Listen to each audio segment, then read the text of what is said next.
Today we get to chat with drummer Corny of the bands Ahab and In Mourning, as well as many others. We will be discussing all of his projects. I hope you enjoy.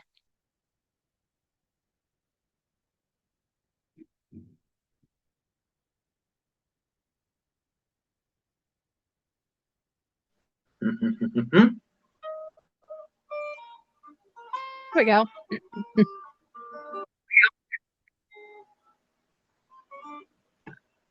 Hello, is that Hi, working? it is. Hey, How are can you you? hear me? I can. Ah, great. Yeah, wow, I made it. Just a second, I realized that I don't have a proper setup because, yeah, as it just said in the meeting, it's being recorded, and so I thought, yeah, probably I'm gonna deliver you some okay audio and not like the stupid computer's microphone. So yeah, but now obviously it's working. Yes, yep, I can hear you just fine. Perfect. How are you? But obviously I don't need these because you're coming from the laptop's speakers. Okay, can you say something again? Yes, how are you doing? Okay, that sounds fun. Yeah, fucking great. And you, how are you? How's I'm life doing going? it's been going well. It's cold here, but so I've been trying to keep warm all day. I keep getting under an electric blanket in between each. I've scheduled 3 interviews today, which I usually don't do, but in between each one, I'd hurry and huddle under the electric blanket and then run back over here and there we go. Yeah, what that was oh, that looks spooky. Fucking great. Very Halloweenish. Yeah, that was a surprise anyway because when I posted you the morning stuff, I just did that because I thought maybe she will like it in the first place. Second, I actually thought this is by far the most commercially useful band I've ever played, and just judging it by the music itself. So why don't I spread it to other people? So and then you came with the idea of the interviews. So I'm very grateful for that. But still, it was a surprise. I mean, we've chatted before. We had a great chat last time when we were promoting the last Ahab album. No, it was the one before the last Ahab album. I think there's been one more that's come out since we chatted. I feel like there is. Maybe God I'm damn it! maybe I'm misremembering. No, I don't. I don't think so because it was Okay. not, the one before the last album was 8 years before the last one. Okay, then So, definitely not. so yeah, it must have been the last one, which already has been, yeah, more than 2 years. And yes, next week we're gonna meet for yeah, seeing what's gonna happen with Ahab in the future. The good thing is, after we released the last one, I was thinking about if Hold on, I'm we losing you. continue that way with repeating the same album over and over, like the AC/DC phenomenon, what they did after Brian Johnson joined. And 2 weeks later, Daniel called me and told me he bought a fucking expensive synthesizer. So I thought, and here we go. This is the missing link. Let's see what's going to happen with Ahab, but let's compose on the synthesizer as well. So, yeah, Be awesome. exciting times ahead. Yeah, yeah. So I knew you were a part of multiple bands. I had no idea how many. Holy cow. So I think there's even more than the one, two, three, four, five we've discussed. I feel like there's even more than that. Or are you just in the five at this point? Yeah, it's always a question of how active this band is. I actually have had, I don't know, a band with two of the guys of In Morning, with Björn and Tim, and with their former bass player Pierre. We actually founded the band, and we actually have album written. It's the demos are on my hard drive of this computer behind this computer, but we never had found the time to properly record it because yeah, then the Mourning stuff happened so far. Because it was a bit of a surprise when in 2023, maybe I'll start somewhere else. Maybe I'll start there. I met the Mourning guys in Italy on a concert when we played with Ahab on the festival, and yeah, it immediately clicked. It was the drummer who was in the band, Krille, who is the brother of the main man Tobias, but especially the former bass player and these two guitar players, Tim and Björn. There's a lot of people in this band. It immediately clicked. We had like 4 hours of nonsense communication and joking around before we came up with the idea to introduce ourselves. By the way, what's your name? After 4 hours, and this resulted in a very furious summer. Like 8 months later, because that was November, and since then, since this summer in 2010, I've been at their beautiful remote village in Sweden, like every summer, and I did the same in 23, and there was this big tour with Insomnium coming up in fall, and it was like, God damn it, we have to somehow make it getting you on that tour as whatever merchandiser, or can you learn lights in a few months or whatever. We need a reason to bring you. And then yeah, I went home. I played Summer Breeze open air with Ahab. Then I got brutally sick with flu and COVID combined. It was terrible. And like in the end of this sickness, I got a call from Tim. I am so sorry, we can't bring you on the tour as a merchandiser. There's not enough bunks. We need you to play drums because their drummer left. He's now in Dark Tranquility.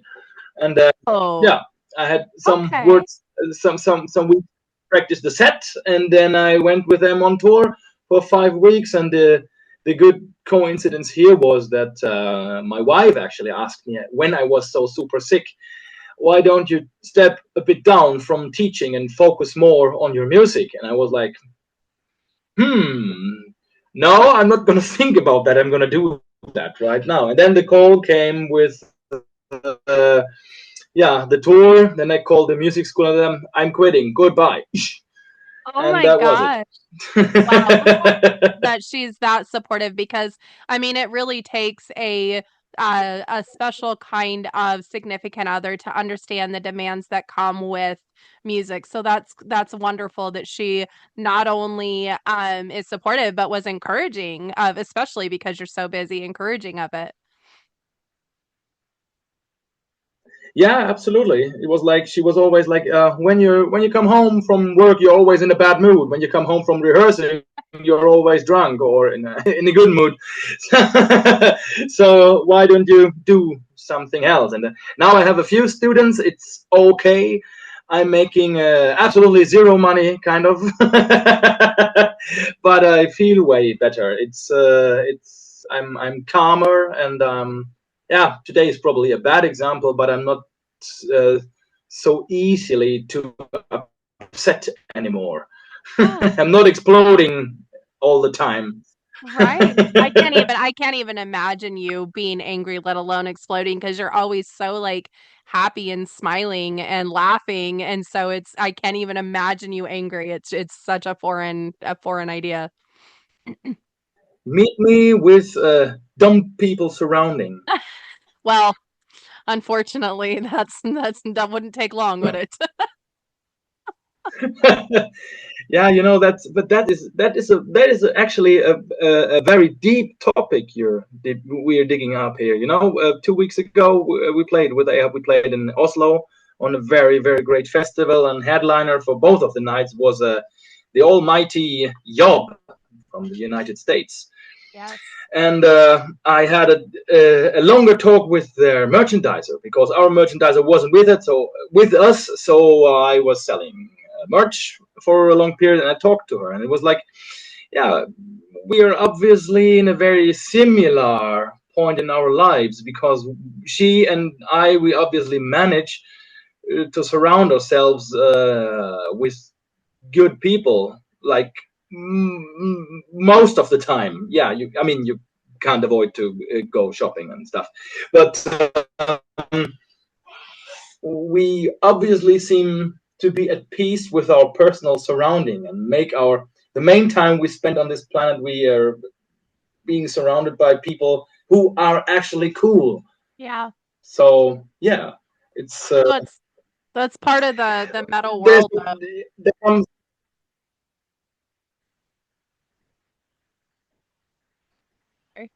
there comes a time in your life when you when you have to do it that way or you're going crazy. Mhm. Yeah. Yeah, for sure. Yeah. Well, I'm glad to hear that that's where you're utilizing your time then. So let's talk about In Mourning. The album came out in August. Is this one that did you play on the Mm, album then? Or was the other drummer still in absolutely. this recording? Oh, okay. No, that was a very beautiful way of writing the album because in 23, after the tour, which ended in the beginning of December, we knew there's going to be two more shows in the very beginning of January, very first weekend of January in Finland. And in the first place, in this weekend, I found out I don't own winter clothes because it was 30 degrees minus in Helsinki. Mm. I was a bit insane because I never experienced that cold. We don't. You It got is this to at simply least not keep that your cold face in Helsinki. warm. And it was more like icicles instead of a beard in the end.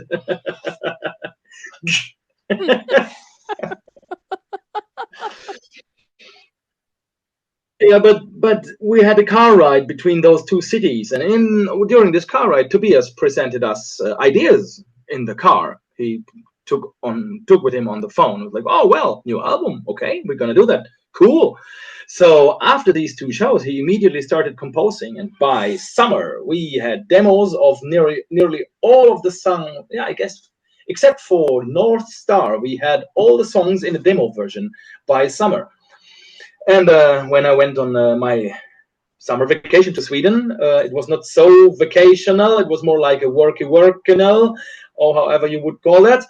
And yeah, we wrote lyrics. We rehearsed the songs a bit, like to feel how do they feel when we play them. And the most important thing we did was more nights in a row. We met in Tobias' basement and. We rearranged the songs, or we polished the songs. It was more like, no, kick that part, do this maybe here. Well, and now everybody is free to record some vocals. If you have ideas, go. And so we kind of finished that the writing in summer with that album, and except for the North Star song that Tobias wrote afterwards. But yeah, and then in November of the very same year, 24, we went to Fascination Street Studios in Örebro. Jens Bogren is the owner. I think everybody by now might know him because he's, I guess he's very famous in the metal scene for his uh, brilliant work. And we were recorded and produced by our former bass player, Alexander Backlund, who works in that studio. And Oh, yeah, we spent 10 days in that super luxurious studio and had some heavenly times. That was absolutely groundbreaking experience for me. Absolutely the best 10 days ever. oh, that's awesome. So In Mourning kind of reminds me a little bit, it kind of has a little bit of an Opeth feel in my ears.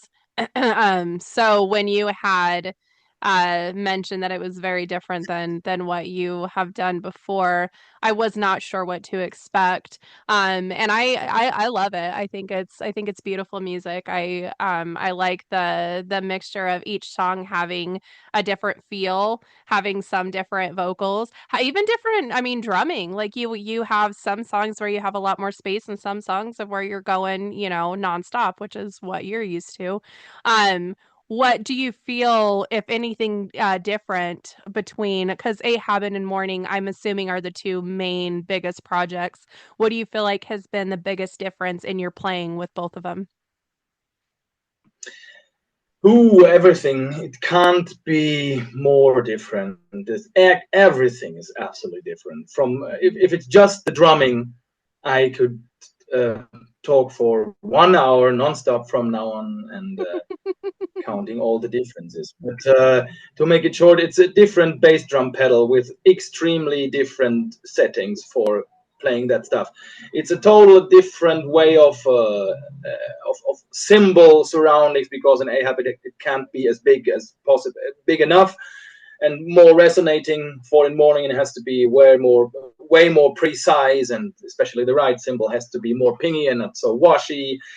The whole way of presenting the music live is extremely different because even though it's much fun to play in Mourning, I'm focused all the time, absolutely brutally focused. With Ahab, I'm absolutely not focused. I'm getting lost everywhere, and it's a totally different approach of playing the instrument. It's like two different instruments. So, is there one that, I mean, you kind of gave a little bit of the pros and cons. Is there one that you prefer to do live? It sounds like obviously naturally Ahab because you get to kind of just like go off into kind of whatever world. But I could see how the challenge of being more focused would be fun to do as well. So, is there one that you prefer over the other as far as live? No, they all have their pros and their pros. Mm-hmm. Yeah, for sure. I mean, theoretically, fuck ups in Mourning are way more severe than if I would fuck up Ahab stuff. That wouldn't be severe. That would probably be funny for half a bar, and then everybody knows where we are, and it's okay. When I fuck up in the Mourning, it's probably Anna. I don't want to think about that. That would be too. No, no, not good. Not good. Fucking up in the Mourning. Absolutely not good. So you just don't, right? You just knock it there, you nail it down so that way you don't. In the most of the time, actually, yes, I can manage that. There is a from that 23 tour. There's one long concert on YouTube when we play in Hungary. In the most complicated song of them all, in the Broken Orbit, there is a fuck up. Yes, but everybody reacted to me, and somehow we made it to the end.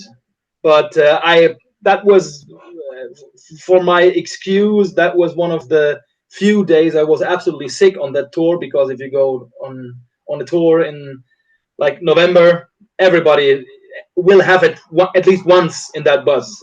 Yeah. You know, things go round. Even Yeah. though if you not share bus, it goes round because you share a fucking bus. Right. I don't know how you guys perform when you're feeling that way. I remember seeing In Flames the first time I saw In Flames. Anders was terribly sick with the flu, and he was like hanging on to his mic for dear life, but still got through that set. And I thought, I think I'm too big of a baby. I don't think I could do it. uh, the question here actually is, should you do it? I Yeah. mean, there's too much that it depends on that, especially when Yeah. you're such a big band as In Flames. Canceling a show, my God, ooh, not cool at all. But if you have, if you're not, if you have a cold or if you're a bit sick, it can be all right. But if you have the flu, if you do that too often, you will die. Yeah. As simple as that. Right. Your heart will tell you not to go on like that. No, I'm stopping here right now. Yeah. Fuck you. You treated me too bad once too often. Yeah, especially with your role as drumming. I mean, your energy is so high up and you're going nonstop. You don't really get much of a break. So it's not like you get a breather here and there to be able to, hop off stage and take a deep breath or whatever. Like you're just going, going, going. And so, I mean, I guess Mm. there is maybe sweating it out, but still, yeah, when you're in that feeling like you're near death, I can't imagine that's easy. yeah, it was like the good thing is it was not like on that tour. It was not like near death. I just felt like shit, but Yeah. I could do it. And then, can I please have a 2 hour shower and then go into the bunk straight? No, I'm not gonna load the truck tonight. Can you please do that for me? I have to sleep, guys. Good night. So that worked out, but yeah, it's always the same with the sickness on the tour. You always have to be prepared, and and then one important thing is if you totally overdo it with drinking and stuff, then Yeah. you are the ultimate victim for any virus or any whatever kind of bacteria. But on the other hand, what will happen again in the next spring if you are on tour with a bus full of Finnish people? You can't go around the drinking. It's impossible with certain Finnish people. Absolutely impossible. So you have to sneak your way to your to your own private level, which you can maintain, which you can. Yeah, I can perform here. No, I don't want to perform lower, and I absolutely can't go higher. So I'm gonna perform exactly here. Gosh, that's funny. Well, have you but have, go ahead. have you ever met Markus Vanhala, the main guy in Insomnium and Omnium Gatherum, and now he founded the Cemetery Skyline and everything? I just interviewed Yuka a month-ish Yeah. ago, a few weeks ago, but he's the only one that I've talked to out of all of them. Okay, because Markus, as the Finnish say, he has the ultimate stare. When I come up in the bus, just looking around, looking for some stuff, and he's there. He gives me this ice cold, blue eyed look and Koistinen, come on here, sit down and have a beer. And then you can't escape, even though he's not forcing it upon you or nothing. He's Totally. never ever like that. Come on, drink. He's not the way, but he just looks at you, and then you absolutely want to get hammered with him. So along with this, that's funny. Along with this same topic, how do you keep yourself like the self-care, your balance when you're on tour? How do you keep yourself like balanced and level throughout all of that? Especially when there's sicknesses going around and the what we call the brown bottle flu with drinking too much. Any of that kind of Yeah. stuff. um, to be honest, combining alcohol with weed helps insanely because then you drink half of it or only a third of it, and you're even more hammered. So that helps a lot. If you perform in countries where you can smoke weed, that's perfect. And the next thing is try to eat fucking healthy and drink as Yeah. much water as possible during the day. And for elderly people here, it's the yoga shit for your body. If you want to Yeah. perform a good set, you have to stretch and everything. And I have, it's not only yoga. I make these exercises for my back and for everything. They're extremely important. Obviously, if you have passed the magical 40 or whatever it was, 35 or whatever that was, what we have to do now as elderly people, I absolutely have to do it. I couldn't go through a tour without taking care of my back, and I bring my own pillow. Smart. That's So important. smart. Yeah. So is that stuff that you do when you're not on tour? Do you do a lot of yoga to keep your body ready for when you do, or just in general, but for when you do go on tour? I don't do it as often as I should, but I try to do it at least every 2 days Yeah. because I have a terrible back if I don't. In the pandemic, when the gym was closed, I haven't had any exercises in 1.5 years, and my back was so fucked. I ended up with like 1 week in the fucking bathtub on painkillers because I couldn't move Oh anymore. my That gosh. was so terrible.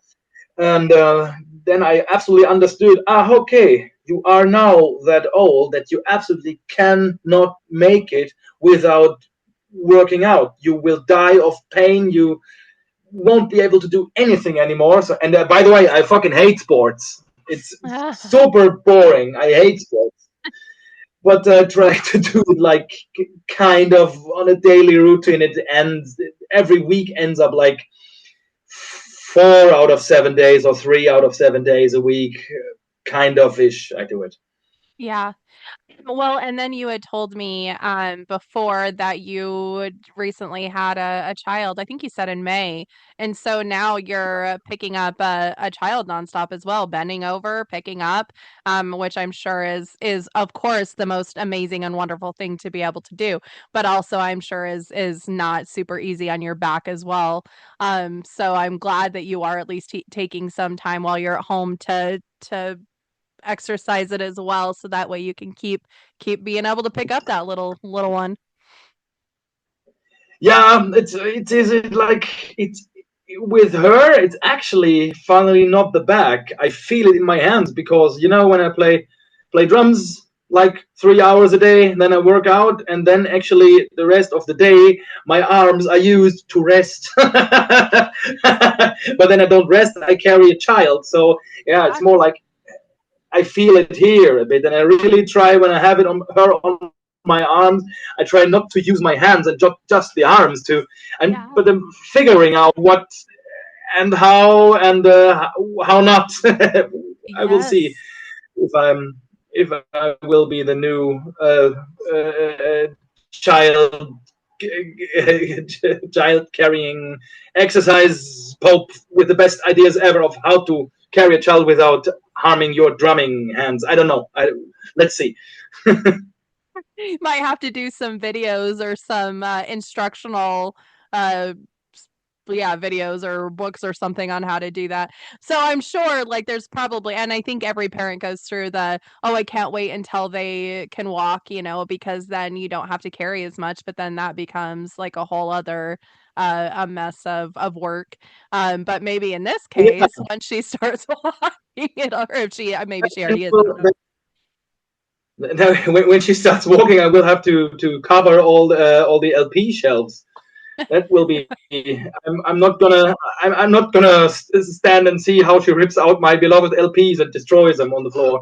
I don't think that she will be willingly that brutal, but just being curious can destroy Yeah. LPs. Yes. Yes. Yeah, that's probably a good thing, yeah, to start thinking about. But you won't have to carry her as much, so that'll be good.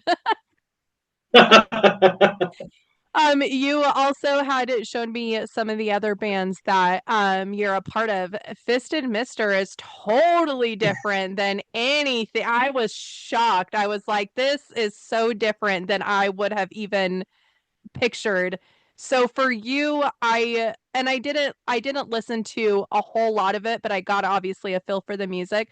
Does that feel like the easiest as far as your drumming project because it's not really a slower pace, but it's a different style. Yeah, it's a different style. It's not like it's. I wouldn't say it's the easiest, but it's you can do with that music. It's ass rock and roll. If you fuck up, you laugh and you start over. That's it. Who cares? Right? And never ever anyone is sober in that band when we enter a stage. So that makes it a lot easier because it's just the approach with the composing and practicing and everything is not different, but the music itself is not so serious. Yeah. Yeah. So yeah, that's extremely forgiving. Yeah, so Fisted Mister is absolutely the part where I can relax most because it's gonna be okay, even though Right. it's not gonna be okay. It's gonna be absolutely okay. Right. It's more of the fun project. Yeah. So I don't know if we talked Yeah, about this last time. When did you start drumming in life? Like what age? pretty late actually. Hmm. Um, yeah, way too late actually. I should have started earlier, but well, I started with at the age of 16. Yeah. What made you decide that drums was what you wanted? I mean, probably because every band needs a drummer, and that's why like drummers are few and far between. That's why you're in 80 projects. But is that what made you decide to stick with drums, or what made you decide drums was going to be your instrument of choice? No, it was always drums in my head. When I was extremely small, I woke up my parents at 4 o'clock at night drumming on stuff. And at the age of 6, I started playing cello, and I maintained that for years and years and years. And finally, 10 years later, when I was 16, I was allowed to play fucking drums. But actually, it always was the drums. Was there someone that you Happened that saw? What's that? it happened that late. Yeah. That unfortunately, but yeah, well, you can't rewind the time, so yes, it happened when I was 16. Oh, and it's not like it's an easy instrument that to just pick up. It's expensive. It takes up a lot of space. It's loud. It's not like something that you can just casually do, you know. So it totally makes sense that it would have happened later. Yeah, yeah. And then the most unfortunate thing, I started late, and then it turned out I am talented, and that was the biggest problem of it all, Mm-hmm. because I was fucking lazy, because Mm. I could play what the others could play around me. I was in the metal scene. I was kind of the best around, and like in the beginning of the 20s, like, or middle, like 23, 24, I realized, god damn it, they're all better than me. Fuck. Because they practiced like hell, and I didn't so much, because I thought I'm whatever. I didn't think. Yeah. I just didn't think about it. It just happened. Whatever I tried to play, it worked. And then I really started practicing seriously very, very, very late. And that is actually the thing I regret the most, because mm, mm, yeah, I simply could be better when I would have realized that talent doesn't make you a good drummer. Right. Yeah. Earlier. Yeah. The time and effort for sure is what makes a big difference. So was there like a drummer that you saw or heard, and that's where your ear would go to, or that's why you decided drums, or it was just now? I mean, obviously it was naturally just a part of who you were if you were doing it at 5 years old and waking your parents up.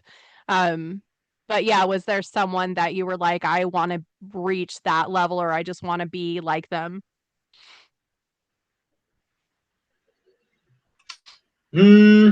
Hmm. I think actually that, like, particularly finding a drama where you think, holy shit, what the hell is going on here? That actually happened later. For me, drumming was the natural thing when I was young, and I was always wanted to play drums. And then when I got into rock music, when my cousin showed me bands like, actually one band, but that was enough. It was Guns N' Roses when I was 9 years old, and that changed everything. He gave me a tape with Appetite for Destruction, and that changed absolutely everything in my life. Like 1 month later, I found on a flea market, I found a used LP of A Life After Death of Iron Maiden, and then it was absolutely then it was absolutely clear what my life will be about. No doubt anymore, not the slightest doubt. But like finding, like, it was always the whole music that spoke to me. Um, More like focusing on the drums, like, what the hell is going on here? How is that even possible? Was more like later, like when I discovered what was that, made it obvious that this is actually not human. What's happening there? Like discovering, probably it was Sepultura's Rise or something like that. When I thought, how is that possible? How could he move his arms that fast? What the hell is going on here? But there are so many drummers I absolutely adore. We can make 2 or 3 interviews out of that. How much I love certain drummers. So yeah, let's say it's still up to this day the drive of Nico McBrain, Maiden, and yeah, all the sickos who play the impossible stuff. Derek Roddy, Thomas Hawke, whatever, crazy drumming guys. That's yeah, still. Yeah, there's some out there that seem like they're like octopuses. They have that yeah, you're just like, how in the world are they making all of those noises all at once? It's incredible. Oh, which is funny, hey, which leads back to Ahab, right? Octopus No, and we were somewhere floating. And in the end, I don't care. You set the topics here. I just say whatever comes to my mind after having listened what you told me. Kind of listened. well, you guys, yeah, with Ahab do have the sea and the sea monsters theme, so I thought, octopus fits well there. Yeah. Got it. Okay. I was just linking it back. I was picturing that the album cover of the last album, and it's kind of got the like, yeah, the Cthulhu feel to it.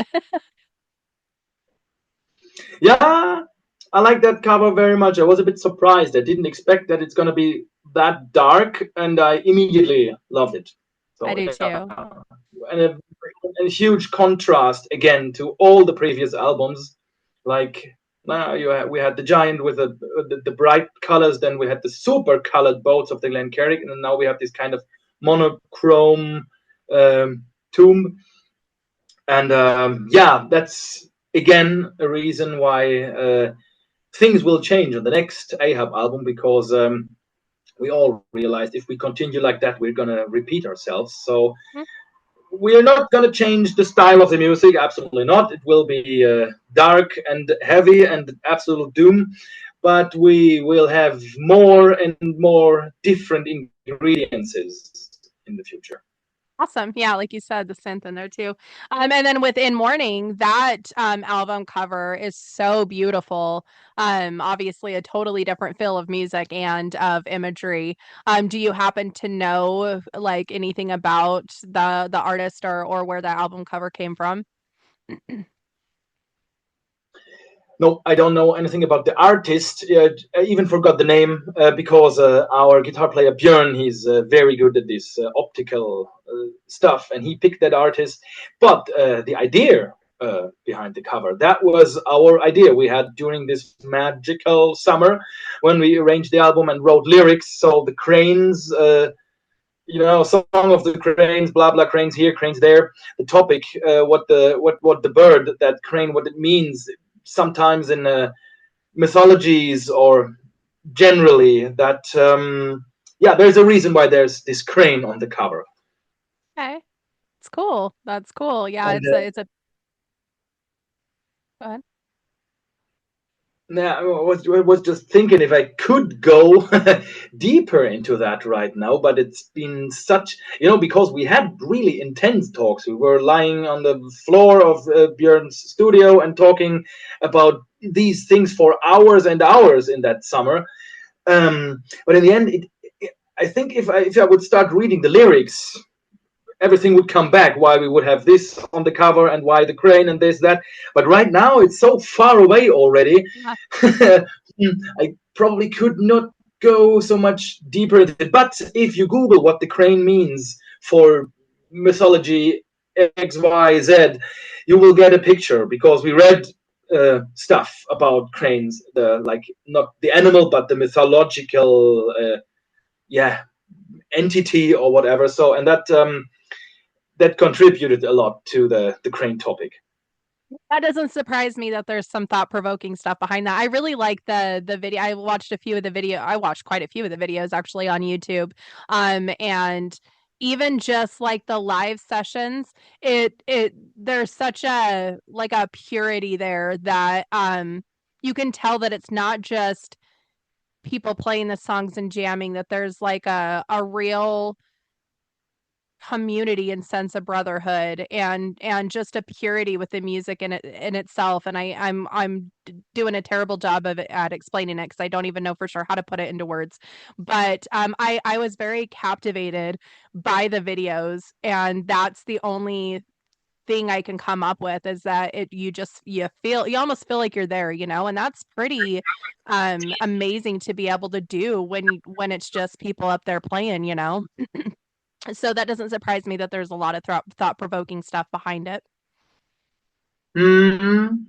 I think when you mentioned purity, purity for me always directly points at Tobias, the main songwriter, to his very style Yeah. of composing. Mm-hmm. His he has he sings the clean vocals and the super harsh vocals, and Björn does the melodic scream vocals in between, so they kind of share the vocals. And judging from the pureness of his melodic voice in combination with his very very very tidy way of songwriting, the that is so. Yeah, but you give me some feelings about our very own music if you describe it that way, because now I start thinking, where does this purity come from? It's probably, this purity is very much Tobias, the very own Tobias Netzel style, this pure, the feeling of the pureness, I guess, for my feeling. Yeah, I could see that because the only other band I could think of off the top of my head that's giving me that same feeling is the Contortionist, and I think it's the same thing with their vocalist. There is definitely it's just a very real stripped down version of someone that doesn't. You can tell that they're very much who they are and comfortable and confident with who they are and how they portray the music and themselves. That's just unique. So yeah, I think you're probably right. The Contortionist. Okay, I'm gonna write that down because I only heard about that once or twice before, and I never listened to it. So now I am curious. The Contortionist. Okay, I think I will keep that in mind. Yeah, yeah. If you do end up listening to it, message me. I'll be curious what you think because it's progressive music. It's incredible, but I could see people that aren't like those deep music lovers. I could see maybe just being like, oh, whatever. But when you like really, really love music and really like feel it and get caught up in it, I think it's one of those bands that people get lost in. Mm-hmm. My Cool. opinion, Cool. obviously. It's music, it's all opinion.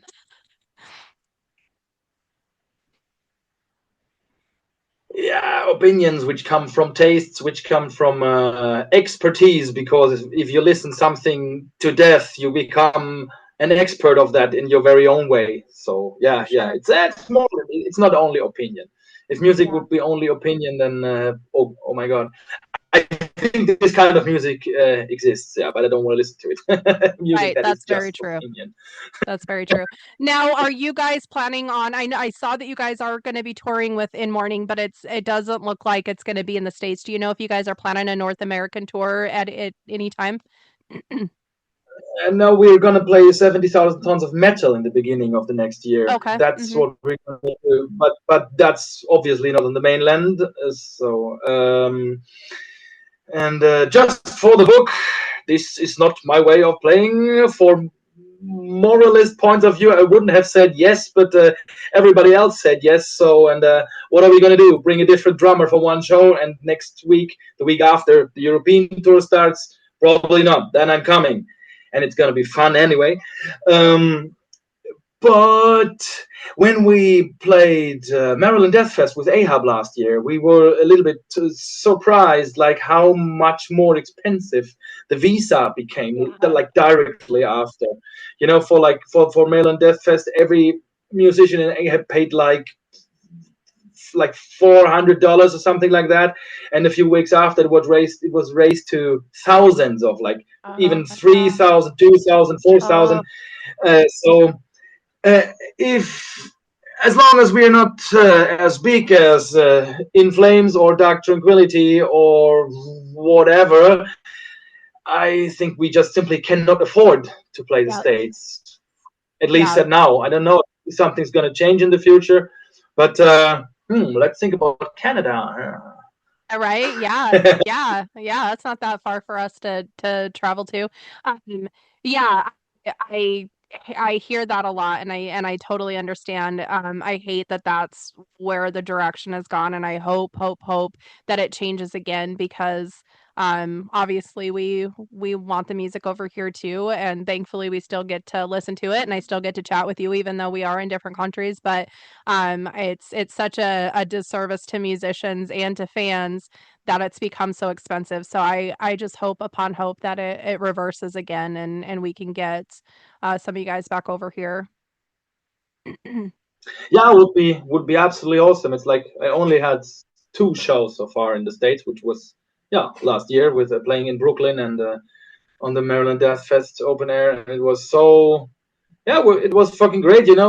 For us as as Europeans, and especially grown up in the '90s, the United States always have something romantical for us because our United States is the United States from the cool '90s movies.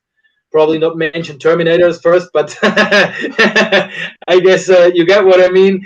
Yes. Um, and then you're walking through Brooklyn and you see everything looks like Type O Negative sounds.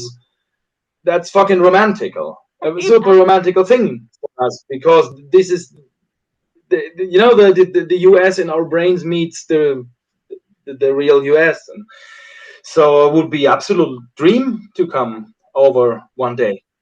Yeah. Well, I know Omnium Gatherum. I feel like they're coming over here, so you just hop on with them. Yeah, if it's about them, it's um, Sneak into the I'm not suitcases. gonna ask.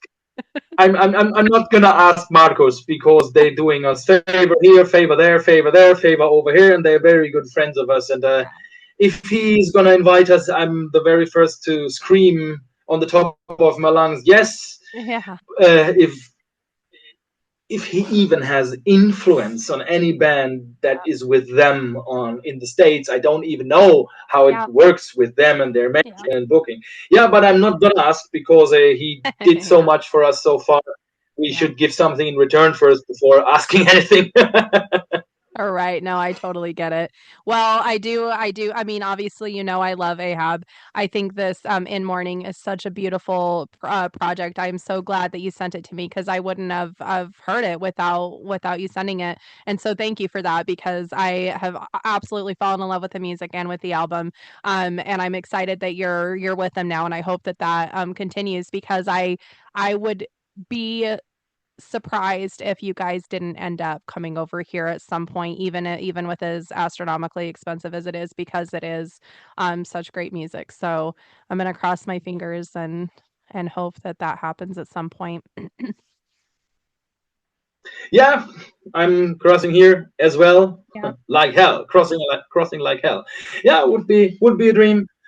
So, but let's see. In the beginning of the next year, we have a slight taste of it by going on the super decadent metal cruise in the Yes. Caribbean. I know it's going to be absolute fun, Yes. Yes. Yes. but not Enjoy. environmentally responsible. Yes. No, enjoy it. Enjoy it for sure. Well, thank you so much. I took a lot of your time, so thank you so much for letting me take so much of your time. We didn't even talk about Rapture or is it Narbenvader? Narbenvater, which is a Oh, German word and would like mean scar father in English. okay, cool. Well, yeah, well, there's the other two projects to for other people to check out because those projects are awesome and amazing as well. But yeah, you have so many that it almost seems like we need to set up a different interview for each project. But thank you for taking all of this time with me. I I so love it. appreciate It it. was it was absolutely my pleasure. And yeah, with these two bands, this there you can hear what actually is more like me. This is exactly by 120% my style of music, Yes. even though I like a lot of more, but this is exactly mine. So yeah. And you know what? Even though I don't obviously necessarily know that about you, I can feel that from you. I can tell that from you. So that doesn't surprise me, you saying that. So yeah, I agree. Awesome. Well, enjoy the rest of your night. Enjoy your time with your little gal and your older gal. And Yeah, yeah, I will. Yeah, don't tell her I said older. same to you. Enjoy every single second you have with your family, and yeah, I wish you peace. Same, same. Thank you so much, Corny. I hope you have a wonderful night, and I'm sure I'll chat with you soon. Yeah, likewise. All See right. you next time. Goodbye. Bye. Thank you so much. Bye. Thanks. Bye.